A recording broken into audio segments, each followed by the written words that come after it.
참 의미 있는 날입니다. 이 대학로에 참 많은 공연이 있고 그 몇몇 우리 또 젊은 우리 분들은 더 재밌는 거리도 많이 있을 텐데 뭔가를 지금 얻기 위해서 이 자리에 나오셨습니다. 오늘 이 자리 참 의미가 있습니다. 저도 그 대학로에서 예전에 이휘재랑 저랑 멋진 만남 데이트할 때 그 어느 카페 촬영을 갔는데 거기 카페에서 사인해 달라는 어떤 여성을 만나게 되고 사인을 해주고 사진 한 장 찍었습니다. 그 여자와 결혼했어요. 바로 이 근처입니다. 예, 그때 거길 가지 말았어야 되는데라는 생각은 안 하죠.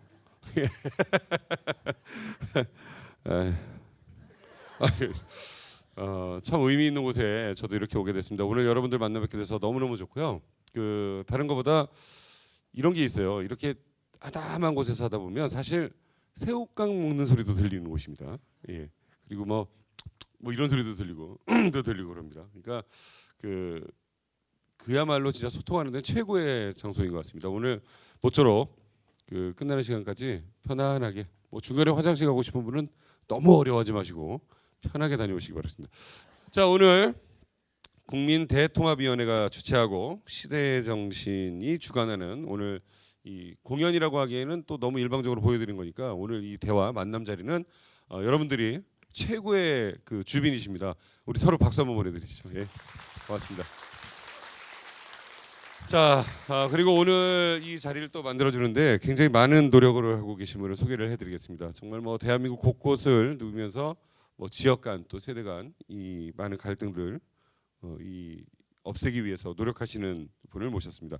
한광옥 국민대통합위원회 위원장님 모시도록 하겠습니다. 박수로 맞이해주세요. 대통합위원회 한광옥입니다. 이 보니까 아주 아늑하고 상당히 좋으네요. 우리 인간이 살아가는 데 있어서 변화를 많이 하죠. 과거에 이제 보면은 노인 세대하고 저는 아직 젊습니다만은 좀 저보다 나이 더 든 사람들하고 또 젊은 세대들하고 이렇게 보면은 너무 세대의 그 갭이 있습니다. 이 차이가 있어가지고 나름대로 여러 가지 사고의 갈등이 있지 않나 이렇게 생각이 듭니다. 그러나 우리가 생각할 때 온고지신이라는 말이 있듯이 옛 것도 알고 거기에 바탕으로 해서 새 것을 더 창조해내는 그러한 또 창조 정신, 또 융합 정신, 화합 정신도 대단히 필요하다고 생각합니다. 아무쪼록 여러분들이 건강한 정신과 삶을 영위하시면서 항상 젊음을 마음속에 간직하시고 태양처럼 살아가시길 빕니다. 태양은 밝습니다. 태양이 있기 때문에 우리 천지를 환하게 밝혀주고 있습니다. 태양이 없으면 우리가 앞을 볼 수가 없죠. 태양은 뜨겁습니다. 태양이 있기 때문에 곡식도 있고 모든 것을 또 익혀서 우리 태양이야말로 우리에게 열을 주는 그 뜨거운 정전을 가지고 있습니다. 그래서 이 젊은이들은 사랑을 하시려면 태양처럼 뜨겁게 하세요. 달처럼 하지 마시고 태양처럼 뜨겁게 사랑을 하시기를 바라고, 그 다음은 태양은 힘이 있습니다. 태양은 지구에 수십만 배가 달하지만은 그것을 스스로 움직일 줄 아는 힘이 있어요. 힘이 있어야 됩니다. 그런 힘을 함양하시는 여러분이 되기를 빌고, 여러분의 가정 또 여러분의 앞날에 항상 나름대로 희망과 운동과 행복과 건강이 같이 하시길 빌면서 인사말에 가름합니다. 감사합니다.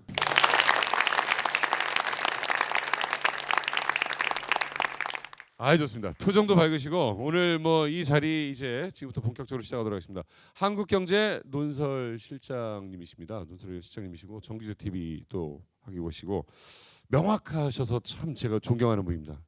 이분 말씀은 어렵지가 않고 경제 얘기를 하셔도 탁탁 들어박히고 어떤 이야기를 할 때도 잘 들립니다. 오늘 아주 소중한 시간 마련해 주셨습니다. 정규재 선생님 모시겠습니다. 여러분 박수로 환영해 주십시오.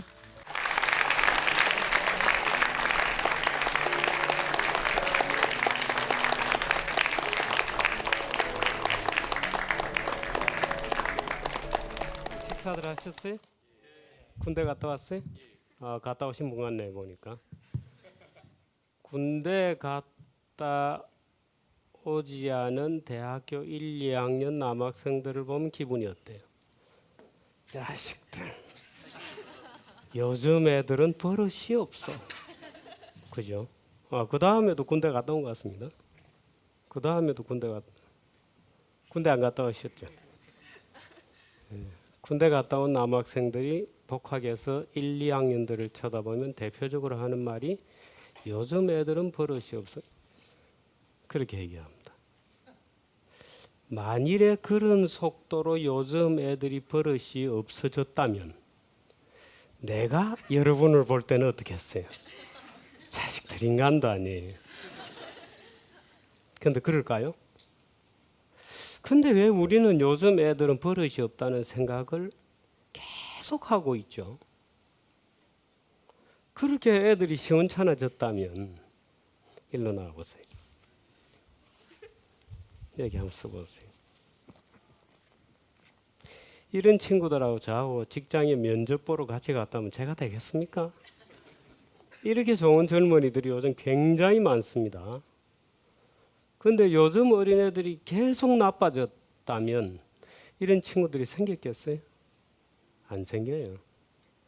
만일에 이런 친구들이 생각하듯이 요즘 늙은이들이 계속 그렇게 꼰대짓을 한다면, 계속 그렇게 늙은 사람들은 보수적이고 이상한 고리타분한 얘기만 하고 그렇게 해왔다면 지금 같은 사회가 만들어졌을까요?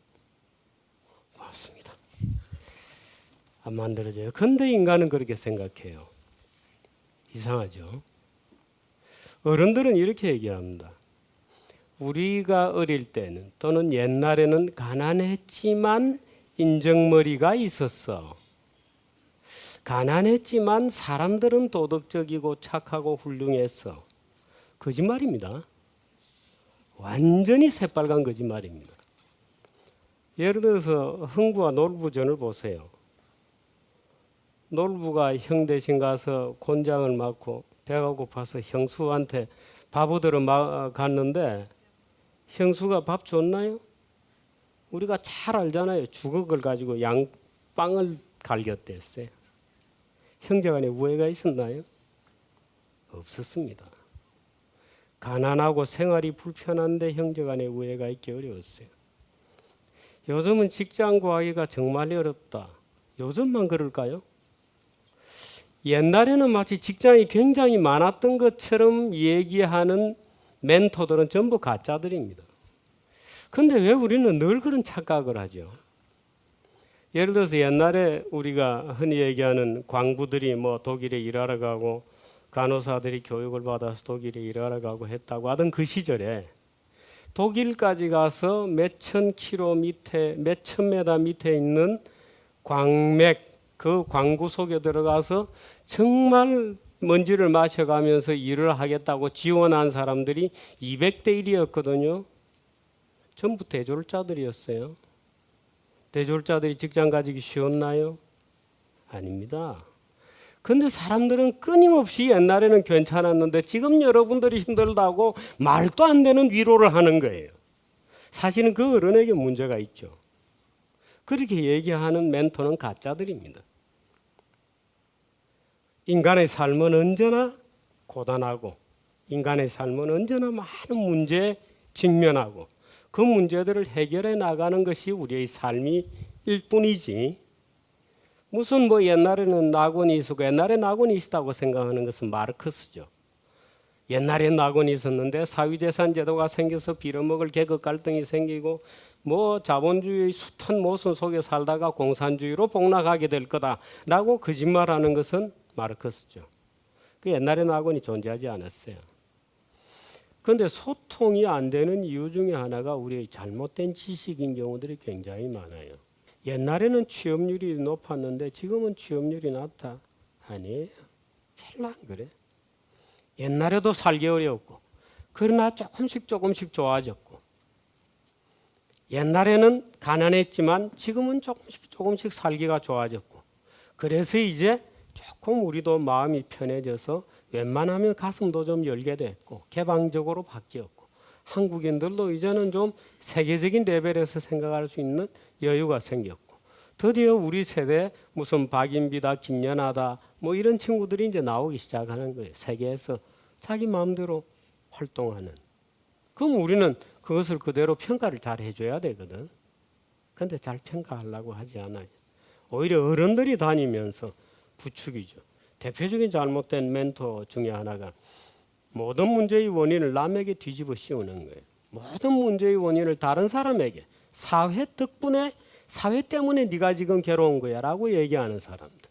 그리고 젊은 청춘들을 계속해서 뭔가 위로하려고 드는 멘토들은 다 가짜들이에요. 젊은 사람들로 하여금 두 손, 두 발로 자기가 일어서도록 자기 책임으로 세계를 설계해서 살 수 있도록 해주는 사람은 진짜 멘토고 뭔가 위로하러 들거나 옛날에는 좋았는데 지금 너희들이 나빠진 환경 속에서 사니까 너희들은 불쌍하다 이렇게 얘기하는 건 다 가짜들이에요. 그러니까 그런 가짜 멘토들을 조심하시기 바랍니다. 제 얘기 여기까지 하고 질문 받을게요.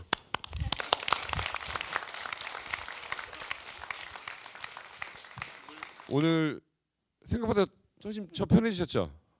예, 더 좋으실 겁니다. 오늘 아마 여기 오신 분들은 정말 복 받으신 분들이야. 뭐 좋은 일들도 많이 있고 또 많이 웃고 가실 겁니다.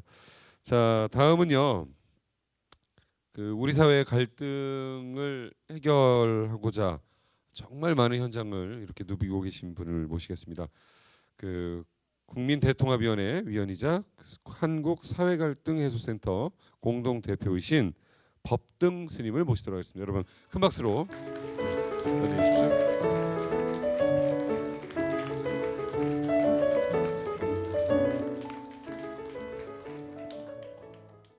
저는 이제 물질적인 그 행복은 아닙니다. 부처님 말씀에 보면은 만족을 아는 자는 비록 가난할지라도 그 사람은 부자로 살고 항상 행복하리라. 그러나 만족을 모르는 사람은 아무리 많이 가져 있다 하더라도 그 사람은 불행하다. 이런 말씀을 해요. 그래 보면은 행복은 물질에 있는 건 아니라는 그런 말씀입니다. 그래서 정신적으로 마음으로 이렇게 그 행복을 누려야 된다. 그런데 이제 그 불교에서 보면은 이제 사무량심이라는 게 있습니다. 사무량 네 가지 마음이라는 건데 무량이라는 말은 한없 끝이 없다는 얘기입니다. 한량 없다. 그런데 내가 사랑을 베풀 때 어디 한계가 있는 게 아니라 무한한 사랑을 내가 베풀고 그 다음에 이제 또 자비희사인데 비자는 슬플 비자인데 슬픔이란 말이에요. 그래서 상대의 슬픔을 아픔을 어느 순간만 하는 것이 아니라 그 아픔이 치료될 때까지 함께하라. 이제 그런 것이 이제 비가 되겠고, 그다음에 이제 기쁘리자가 됩니다. 그 기쁘리자 되는데 뭐 누구나 살다 보면 이웃의 그 기쁨들이 있지 않습니까? 근데 옛날 우리 어른들은 그런 말 있죠. 이웃 사촌이 논을 사면 배가 아프다. 이제 그런 건데 사실은 그걸 이제 없애라는 겁니다. 배가 아프지 말고 같이 기뻐해라. 그래서 상대의 기쁨을 내 기쁨을 알고 기뻐해라. 이제 그것이 이제 세 번째가 되겠고, 네 번째가 하면은 이제 버릴 사자가 되는데 이거는 미움을 버려라. 그리고 또 이렇게 차별성을 누구는 좋아하고 누구는 미워하고 이런 차별성을 없애라. 이제 그것이 이제 사가 됩니다. 그래서 이걸 가지고 네 가지 그 사 무량심이다. 그런 거 얘기를 하는데 그 여기에 보면 이제 이 자체가 베푼다는 거 함께 한다는 이것이 나눔입니다. 나눔이 요즘 얘기를 하면 나눔입니다. 그래서 나눔은 존중과 배려입니다. 존중과 배려. 그래서 그 존중과 배려를 통해서 서로 간의 기쁨을 행복을 나누는 이제 그런 것이가 된다고 저는 생각을 합니다. 근데 우리 사회가 이제 그러지를 못하죠. 그러지를 못하고 그래서 이제 저는 그런 얘기를 가끔 합니다. 그 서울에 와서 여기에 보면 쭉 마찬가지인데 저는 이런 옷을 입은 분이 지금 우리 도진 스님이라고 이제 제가 모시고 온 스님하고 둘이 갔다 하겠는데 이 안에 똑같이 저와 같이 똑같이 복장을 하고 저와 똑같이 생긴 사람이 꽉 앉아보세요. 앉아있다고 보세요. 그는 아마 좀 보기에 좀 무서울 거예요. 아마 무서울 거예요. 아니 인사동 같은데 큰 사람들이 많이 오고 저는 이제 그 지하철에서 이렇게 사람들이 내려서 이렇게 오는 걸 보고 나오는 걸 보고 팝콘이라는 저는 표현을 한번 쓴 예가 있어요. 꼭 팝콘 튀어서 나오듯이 막 사람이 이렇게 지하도에서 올라오는 거 보면은 그런 걸 가끔 이제 보면서 느끼거든요. 근데 그분들이 내가 같이 똑같은 사람이 계속 온다고 한번 생각해 보세요. 똑같이 온다고 하면 그건 무서워서 못 봅니다. 무서워서 인사동에 우리가 가는데 똑같은 복장을 하는 우리 그 이 원장님 계신데 저런 분이 똑같은 분이 그냥 싹저 종로에서부터 몰려온다고 생각하면은 인사동 다시는 못 갑니다. 그런데 가보면 참 다양합니다. 저같이 좀 잘생긴 사람도 있고 또 이렇게 뭐 좀 못생긴 사람도 있고 모자란 사람도 있고 넘치는 사람도 있고 헤어스타일부터 신발부터 다 똑같은 하나가 없거든요. 그렇기 때문에 이 봐도 지엽지를 않은 거예요. 지엽지를 않아요. 그래서 이것이 뭐냐? 다양성이라는 겁니다. 다양성. 그래서 이러한 다양성이 있기 때문에 우리는 사회가 유지되는 거지 다양성이 있으면 안 되거든요. 그래서 세대 간이라 이런 얘기를 하는데 세대 간에 갈등이 있다는데 사실 갈등이 있어서는 안 되죠. 세대 간에. 저는 세대를 하나 그 계층이라고 이렇게 봅니다. 10대, 20대, 30대, 40대 쭉 계층이라고 보면 당연히 있어야 되죠. 그래야 내가 올라갈 계단이 있는 거죠. 층이 있는 거죠. 층이 있는 거예요. 또 그 층이 버텨주니까 이 유지가 되는 겁니다. 우리 조직이 하나 유지가 되는 거예요. 사회가 유지가 되고 이것도 아마 그분이 이제 콘크리트 건물 같은데 여기도 다양한 자료가 하나에 연결돼 가지고 이 건물을 버티고 있는 거거든요. 그래서 우리가 이런 것을 하나하나에 보면은 인정을 안 할 수가 없는 거예요. 나와 똑같은 사람만 있을 수는 없기 때문에 나와 똑같이. 그래서 첫째는 이런 걸 통해서 다양하게 상대를 인정을 해야 된다. 인정을. 그래서 이제 역지사지라는 말을 어른들이 참 많이 쓰는데 참 저는 그 말을 참 그 인정을 합니다. 그 역지를. 그래서 우리가 사람이든지 사물이든지 판단할 때 부처님 말씀에 이런 게 있습니다. 코끼리 만지듯이라는 말이 있는데 코끼리. 그런데 요즘 이제 얘기하면 좀 용어를 바꿔서 얘기하면 장애, 시각 장애인이 어른이 이제 코끼리를 이제 갖다 놓고 네 사람이 만집니다. 그래서 이제 어떤 분은 이제 다리를 이렇게 만져보는 거예요. 이렇게 다리를 만져보고 어떤 분은 이제 코를 만져보고 어떤 분은 귀를 만져보고 또 이렇게 이제 그 이제 꼬리를 한번 만져보고 몸집을 만져보고 이렇게 하는데 그 이제 표현을 하라는 거예요. 그리고 코끼리가 다양하게 나옵니다. 코끼리가 어떻게 생겼더냐? 기둥같이 생겼더라. 코끼리가. 또 코끼리가 어떻게 생겼더냐?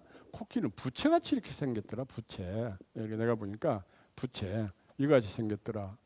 또 코끼리가 어떤 거냐? 무슨 빨래줄같이 생겼더만 이렇게.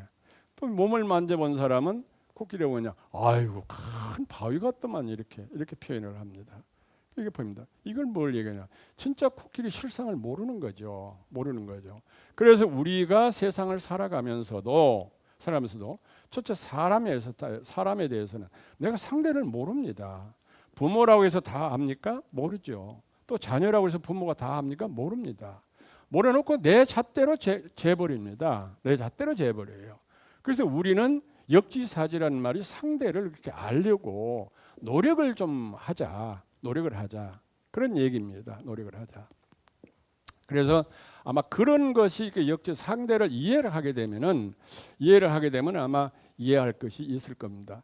그래서 한 가지 예는 이런 어떤 스님이 겪고 이제 얘기를 해준 건데 그런 게 있습니다. 한 군인이 슈퍼마켓에 가가지고 이제 물건을 사가지고 이제 계산을 하고 쭉 있는데 굉장히 급해요. 그런데 줄을 서야 되지 않습니까? 줄을 서야 되는데 미국에서 있던 일입니다. 그래서 자기 차례가 자기 차례 왔어요. 왔는데 어떤 노모가 할머니가 아이를 하나 이제 안고 오시더만은 단지 끄만 통을 가지고 새치기를 딱 하는 거예요. 새치기를. 이럴 때 어떨까요? 여러분들 어떨 것 같아? 많이 좀 마음이 좀 상할 것 같죠? 쭉 기다렸는데, 지렸는데 화난 게 당연하죠. 왜냐하면 질수를 안 지고 새치기를 하니까 새치기를. 우리나라 사람은 새치기를 잘합니다. 뭐 특히 서울 운전하시는 분들 새치기 아주 능수능란해요. 잘해요. 그런데 그 이제 새치기를 딱 한단 말이에요. 그래서 이제 참고 나이 어르신 많으신 분이니까 참고 인내를 하고 이제 속에서 막 이런 게 올라오는데 좀 이제 내리면서 이제 호흡을 조절하면서 이제 내려가지고 근데 자기 차례 왔어요. 근데 그 오기 전에 계산을 해치기도 했는데 또 한 가지 뭐냐면 이 계산하는 아줌마가 아이를 안고 또 예쁘다고 또 이러고 있는 거예요. 또 이러고 이게 있는 거예요. 뭐 이런 게 뭐 올라오지 이런 게 그래서 이런 게 올라오려. 그래서 이제 자기 차례 돼가지고 물은 거예요. 어떻게 물었냐? 화를 내지 않고 계산하는 분 보고 아이를 참 좋아하시는 모양이죠. 이런 거예요. 이제 아이를 참 좋아하시는 모양이죠. 이런 거예요. 그러니까 그 사람이 하는 말이 뭐라고 하는 게 아니라 저희 제 아이인데 얼마 전에 그 저희 아빠도 군인입니다. 근데 외국에 파병 나가서 얼마 전에 전사를 했습니다. 그래서 저 할머니가 이제 할머니한테 맡겨놓고 있는데 할머니가 그 시간이 없으니까 요 때를 이용해서 이제 뭐라 자그마한 걸 사 그냥 할 수는 없으니까 자그마한 걸 사가지고 계산하면서 그 순간에 저하고 만남을 이렇게 해줍니다. 연결해 줍니다. 이런 거예요. 자, 화를 아까 내가 확 소리를 질렀다는 거 어떻게 봤어요? 그렇죠? 그걸 듣고 나니까 오히려 미안하다는 생각이 있는 거예요. 오히려 미안하다는 생각이. 그래서 우리가 상대가 약속을 어기고 상대가 뭘 할 때 그럴 만한 뭔가 한번 그걸 알아보려고 하는 그런 노력이 필요하지 않겠냐. 이제 그런 생각을 합니다. 살아가면서 하나하나를 이런 것을 그냥 헛되이 보지 말고 유심히 보면서 나하고 비춰봐요. 비춰보란 말이에요. 저 사람에 비하면 내가 참 행복하구나. 또 못난 사람이 있으면 내가 저 사람보다 좀 내가 낫구나. 낫구나. 이렇게 생각하고 또 부모가 없는 부모가 나는 부모가 계시니까 나는 얼마나 행복한가. 뭐 천신의 행복한 거예요. 하나하나를 보면은 그 자체를 하나하나 보면은 건전한 친구를 가지고 있는 거 친구 없는 사람이 비하면 얼마나 행복합니까? 내 속을 털어놓고 얘기할 수 있는데 털어놓고 얘기할 수 있잖아요. 얼마나 행복하냐 이 말이야. 그때 순간순간의 행복을 느껴라. 저는 그런 말씀을 드리면서 마치겠습니다. 오늘 또 특히 법동 선생님 말씀 중에 물질적인 거는 아니다. 그러니까 그것도 당연히 따라야 되겠지만 그 전에 먼저 내가 뭔가를 가지고 행복해야 할 줄 알 것이냐에 대한 말씀을 해주셨습니다. 오늘 다시 한번 여러분 뜨거운 박수 부탁드립니다. 법동 선생님 감사합니다. 네, 감사합니다.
TV 프로그램들 뭐 많이 보시죠?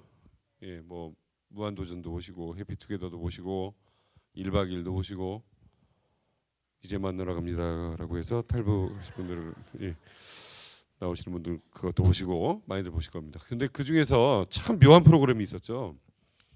그 누구나 다 PD들은 보면 유재석이나 뭐 강호동이나 뭐 이렇게 뭐 젊은 MC들 데려다 프로그램 만들잖아요. 근데 아주 놀라운 프로그램이 대한민국에 나타나죠. 예전 드라마에 나오던 회장님으로 나오시던 분과 그냥 이웃 같은 어르신과 도대체가 우리 그것도 더군다나 TVN에서 뭔가 막 세련됨을 추구하는 곳에서 놀라운 변화가 일어나죠. 바로 뭐라고요? 예, 꽃보다 할배 열풍이 불기 시작했습니다. 그 열풍을 만드신 분을 모시도록 하겠습니다. 누구요? 나영석 프로듀서를 모시도록 하겠습니다. 여러분 큰 박수로 맞아주십시오.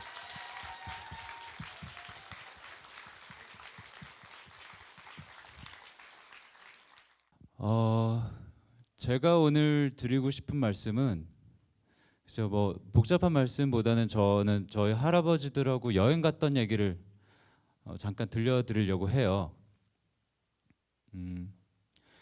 글쎄요, 저 또한 아주 평범한 그냥 이 시대의 젊은이라고 해야 되나요? 예, 젊은 사람인데 뭐 어르신들과 함께 여행을 가자는 기획을 했을 때는 저 나름대로 생각하는 바가 있었어요. 예. 이 프로그램을 통해서 어떤 걸 보여줘야 되겠다라는 부분들이 분명히 있었고요. 예, 그래서 과감하게 어르신들을 모시고 한번 배낭여행을 떠나보는 프로그램을 만들어보자라고 생각을 하고 기획을 했는데 기획 과정에서나 아니면 촬영 과정에서나 여러 가지 아무래도 우여곡절이나 난관들이 있었어요. 오늘은 그런 얘기를 좀 들려드리려고 해요. 왜냐하면 누군가 한 세대가 다른 세대에게 말을 걸 때 거기에는 어쩔 수 없는 진입장벽이 있을 수밖에 없어요. 그 부분을 무시하고 시도를 하다 보면 좌절하거나 마음의 상처를 받을 수밖에 없거든요. 거기에 관한 준비가 돼 있지 않으면 다른 세대와 커뮤니케이션을 하는 건 사실상 쉽지가 않아요. 저는 그거를 이번에 경험을 통해서 조금 알게 되었고 그 부분에 대해서 오늘 여기 계신 분들께 한번 말씀을 드려보려고 합니다. 뭐 말은 이렇게 시작했지만 되게 가벼운 얘기들이에요. 예. 제가 어르신들 모시고 여행을 가려고 했을 때는 기획 의도가 있었어요. 저는 이 프로그램 배낭여행 프로그램을 하나 만들어야 되겠다. 누굴 모시고 가지 하는 고민들을 했었어요. 그때 막 여러 가지 의견들이 나왔어요. 뭐 가수들을 데리고 갈까, 뭐 이렇게 잘생긴 배우들을 데려갈까, 뭐 아이돌을 데려갈까, 막 여러 가지 이야기가 나왔는데 어르신들, 그러니까 어떻게 보면 원로 배우분들을 모시고 여행을 떠나본 건 어떨까 하는 아이디어가 나왔을 때 뭔가 제 가슴을 울리는 부분이 있었어요. 이거 괜찮은 아이디어다. 괜찮은 아이디어다. 왜 괜찮냐고 생각했냐면 어르신들 네 분이 배낭여행을 간다? 거기서 그때 당시에 제 머릿속에 떠오른 그림들이 있었어요. 이 프로그램이 어떤 모습이어야 하고 어떤 그림을 시청자에게 보여줄까? 그때 제 머릿속에 떠올랐던 건 지금 생각해보면 판타지 같은 거죠. 현실에는 존재하지 않는.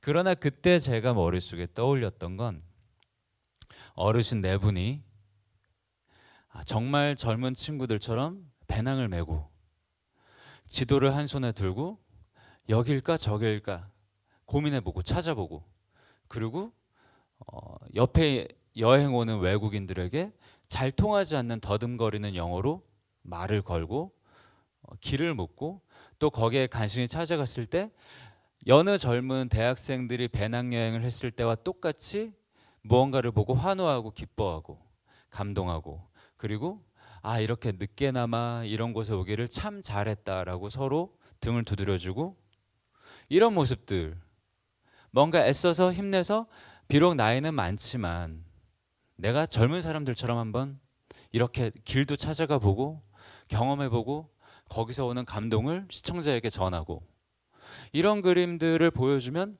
얼마나 멋질까. 이건 정말 괜찮은 프로그램이 될 것만 같다 라는 생각을 했었어요. 그래서 그렇다면 한번 어르신들을 모시고 섭외를 해보자 라는 생각이 들었죠. 그래서 이순재 선생님, 신구 선생님, 박근영 선생님, 백일섭 선생님을 따로 다 찾아뵙고 설득을 했어요. 이러이런 프로그램을 준비 중인데요. 선생님 저와 함께 한번 재밌는 프로그램을 만들어 보는 건 어떨까요? 이렇게 말씀을 드렸어요. 그러면 이제 아무래도 대화를 하게 되잖아요.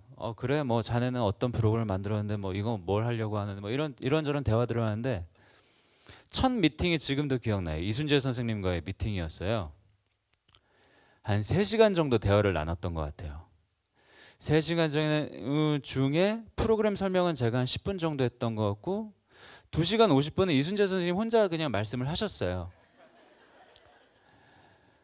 문제는 말씀을 이렇게 달변하시고 답변하시는 건 그건 괜찮은데 문제는 그게 아니에요. 그게 무슨 말인지 잘 알아듣지 못하는 말들이었어요. 제가 이렇게 말하면 의아해하시죠? 여기 의아해하실 거예요. 왜 한국 사람이 한국말 하는데 그걸 못 알아듣느냐? 근데 젊은 사람들은 이해하실지도 몰라요. 가끔 나이 차이가 많이 나는 어르신들과 말씀을 나눠보면 도대체 이분들이 무슨 말씀을 하시는 건지 잘 모르겠는 부분들이 있어요. 여기 보니까 제가 이렇게 쓱 보니까 연세가 좀 있으신 분도 있으신 것 같은데 글쎄요. 그 간혹 젊은 사람들과 대화를 하실 때 뭔가 보이지 않는 장벽 같은 게 있다라는 걸 느끼실지 모르겠어요. 근데 그게 아마 상대방 입장에선 제가 느꼈던 장벽 같은 거였을 것 같아요. 이순재 선생님도 그런 생각 하시지 않았겠어요? 말씀하시면서도 이놈이 알아듣는 건지 못 알아듣는 건지. 그래서 그날 미팅이 끝나고 고민했어요. 야, 이 프로젝트 잘 할 수 있을까? 대화도 잘 연결되지 않는 세대와 같이 여행을 가서 프로그램을 찍는다는 게 가능할까? 그래도 이왕 내친 발이니까 한번 해보자 해서 신고 선생님 모시고 박근영 선생님 모시고 백희서 선생님 모시고 여행을 가게 됐어요. 그분들을 잘 설득했죠. 선생님, 이거는 배낭여행 프로그램입니다.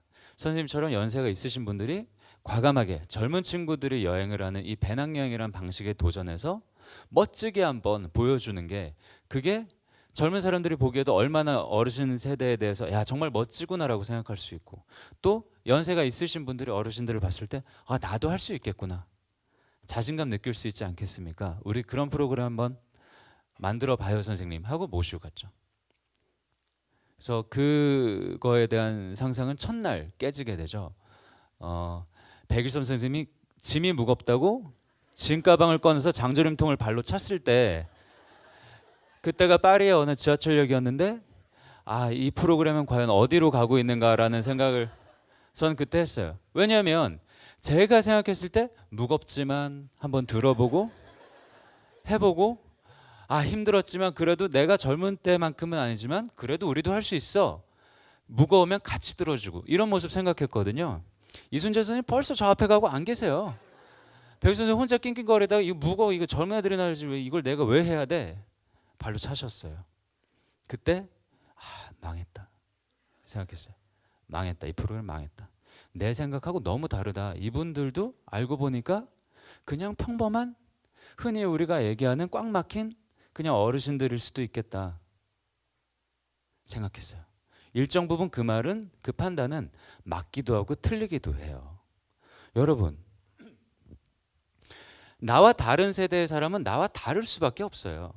어찌 보면 저는 처음에 이 프로그램을 기획할 때 나라는 세대가 바라보는 어르신의 모습에서 현실은 생각하지 않고 판타지를 기획한 거예요.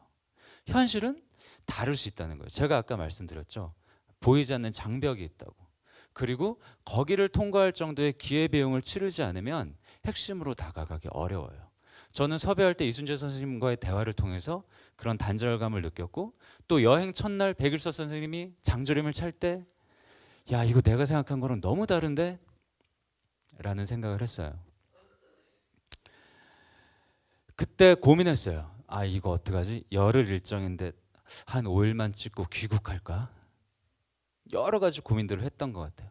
근데 어쨌든 지금 저는 그때 이렇게 판단했던 거에 대해서 굉장히 감사하게 생각해요. 그때 저의 판단은 만약에 이게 어르신들의 진짜 모습이고 감정이라면 내가 이걸 굳이 속일 필요는 없겠다. 어쩌면 나는 내가 원하는 프레임에 가둬서 이분들의 모습을 그저 윤색해서 보여주려고 했던 걸 수도 있겠구나. 그렇다면 아예 지금부터 뭘 어떻게 보여줘야 되겠다는 생각을 하지 말고 그냥 이분들을 따라가 보자 라고 판단했어요. 그래서 스태프들한테도 이제부터는 그냥 한번 따라가서 찍어보죠. 도대체 이분들이 뭘 하고 어딜 가고 무엇을 보고 뭘 먹고 어떤 말씀을 하시는지.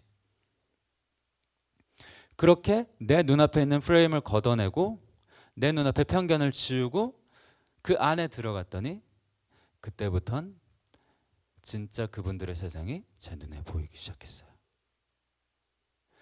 그분들의 세상은 이런 거예요.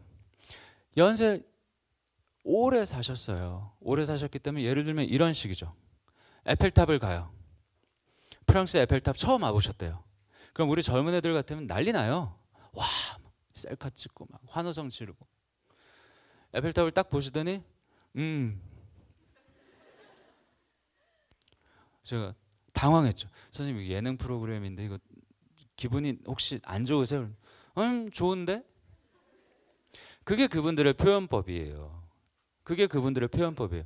연세가 60년, 70년, 80년을 사신 분들한테 뭐 그리 새롭고 대단할 게 있겠어요. 그렇다면 그분들이 속으로 어떤 감흥도 느끼지 않느냐. 아유, 우리 할아버지는 알고 보니까 뭘 갖다 대도 무감각하셔. 그렇지 않았어요. 비록 그분들의 표현은 그냥 좋네 정도였지만 선생님 어떠세요? 하고 옆에 가서 같이 조용히 여쭤보니까 신구 선생님이 그때 이런 말씀을 하셨어요. 그냥 방송에도 나왔는데 걸으시면서 그냥 툭 내뱉으신 말씀이 그런 거였어요. 젊은 사람들, 요즘 젊은 사람들은 조금 실수하는 것도 배워야 될 텐데 실수를 두려워하지 않았으면 좋겠어. 갑자기 그런 말씀을 하시는 거예요. 아니 선생님 갑자기 에펠탑 앞에서 갑자기 무슨 말씀? 저 에펠탑이라는 것도 1900년대 초반에 어떤 예술가가 저걸 지었는데 저게 처음 지어졌을 때는 파리 시내에서 흉물이라고 다들 그렇게 욕을 했대요. 다들 그렇게 욕을 했는데 10년, 20년 지나면서 어떻게 보면 그게 혁신적인 디자인의 건축물이었던 거죠. 그게 이제 10년, 20년 지나면서 예술적인 가치를 인정받고 그 이후에는 사람들이 파리의 상징으로 서게 되죠. 하지만 그때 에펠탑을 처음 만들었던 사람은 욕도 많이 먹고 여러 가지로 상심했을 거 아니에요. 하지만 그 사람은 어쨌든 간에 혁신적인 아이디어를 가지고 에펠탑이라는 건축물을 만들어냈던 거죠. 실패를 두려워하지 않고 실수를 두려워하지 않고. 우리는 에펠탑 보면 우와 하고 흥분할 생각만 해요. 근데 신구 선생님은 에펠탑에서 젊음과 실수와 경험과 이 모든 것에 대한 통섭의 진리를 그냥 툭 말씀하시는 거예요. 젊은 사람들은 좀 실수해도 좋을 텐데 저 에펠탑도 어떻게 보면 실수해서 나온 산물인데 우리 젊은 친구들은 요즘 너무 실수를 두려워하는 것 같아. 그냥 한번 해보고 안 되면 툭툭 털고 하면 좋을 텐데. 이런 말씀을 그냥 지나가면서 하세요. 인터뷰에서 막 이렇게 심각하게 하시는 게 아니에요. 그때 알게 됐어요. 아, 이분들은 이분들 나름으로 여행을 즐기고 계시는구나. 그리고 그 여행 속에서 마치 젊은이들이 어딘가에 가서 영감을 갖고 감명을 받는 것과 똑같이 그분들도 그분들이 가지고 있는 지식과 그분들의 경험으로 이 장소를, 이 광경을 훨씬 더 멋지게 표현해내시는구나라는 생각을 했어요. 그때 저는 이 프로그램 만들기를 정말 잘했다 라는 생각을 했습니다. 그래서 뭐 꽃할배, 꽃청춘, 뭐 꽃누나 이런 프로그램들, 이런 프로젝트, 꽃할배는 평균 연령 75세 어르신들과 전 여행을 갔었고요. 꽃누나는 평균 연령 50대 넘으신 또 여배우분들과 갔었고, 꽃청춘은 제가 40대들과 페루를 갔었고 20대들과 라오스를 갔어요. 모두 다 다른 세대예요. 각각의 세대는 각각의 컬러가 있어요.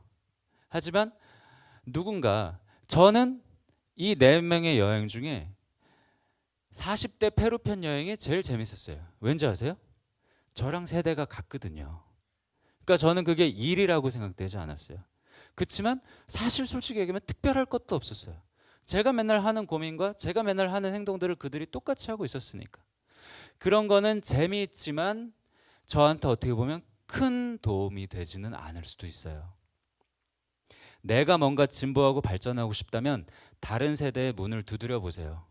그리고 젊은이들의 여행에서 젊은이의 열정을 보고 어르신들의 여행에서 어르신들의 지혜를 보세요. 그러면 지금 40대인 내가 발전할 수 있고 지금 20대인 내가 발전할 수 있어요. 그런데 그 누군가의 모습을 보기 위해서는 말씀드렸죠. 진입장벽이 있어요. 내가 생각하는 프레임이 있어요. 내가 생각하는 환상이 있어요. 한 발짝 물러나서 그걸 걷어내고 들여다보려고 노력해 보세요. 그러면 아마도 그 사람의 인생은 훨씬 더 풍성해지지 않을까 하는 그런 생각을 합니다. 네, 여기까지입니다. 감사합니다.